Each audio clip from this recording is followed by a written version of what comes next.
சங்கீதம் 119:9. இளைஞர் தன் நடத்தையை மாசற்றதாக காத்துக்கொள்வது எப்படி? உம் வார்த்தையை கடைபிடிப்பதால் அன்றோ? பாதுகாக்கும் கட்டளைகள்.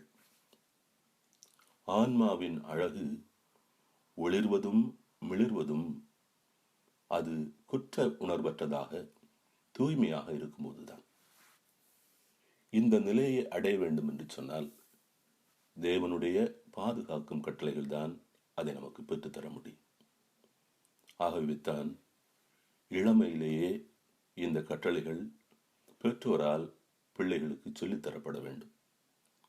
உபாகமம் 6:7 சொல்கிறது, நீ அவற்றை உன் பிள்ளைகளின் உள்ளத்தில் பதியும்படி சொல்.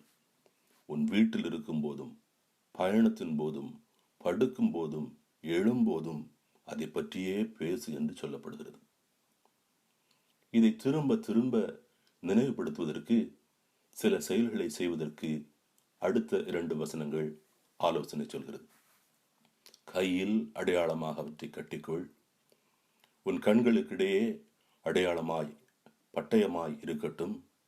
வீட்டின் கதவு நிலைகளிலும் நுழை வாயில்களிலும் அவற்றை எழுது என்று சொல்கிறார். தீமையை விலக்க அல்லது தீமையை எதிர்த்து நிற்க தேவனுடைய வார்த்தை நம் நினைவில் இருப்பது மிக மிக அவசியம்.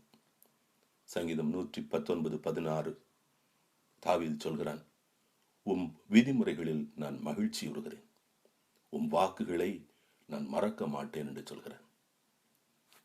திரும்ப திரும்ப ஒரு செயலை செய்கிற போது அது நம் நினைவில் நிலையாக பதிந்து கொள்கிறது. அப்படி நிலையாக பதிவதுதான் நமக்கு மிகப்பெரிய பலமாக இருக்கும். ஆகவே தான் சங்கீதம் 119:13 சொல்கிறபடி ஒவ்வொரு நாளும் நம் வாயினால் அதை எடுத்துரைக்க வேண்டும், திரும்ப திரும்ப அறிக்கையிட வேண்டும்.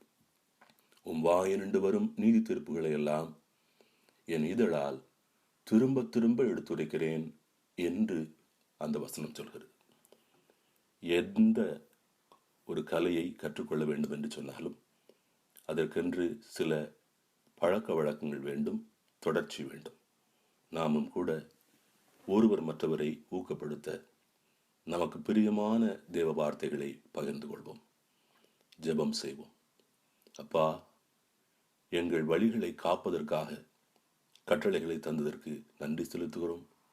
உம் பரிசுத்த ஆவியானவர் தாமே அவை அத்தனையும் எங்கள் நினைவில் பதிய செய்வாராக. இயேசுவின் பெயரால் ஜெபிக்கிறோம். ஆமேன்.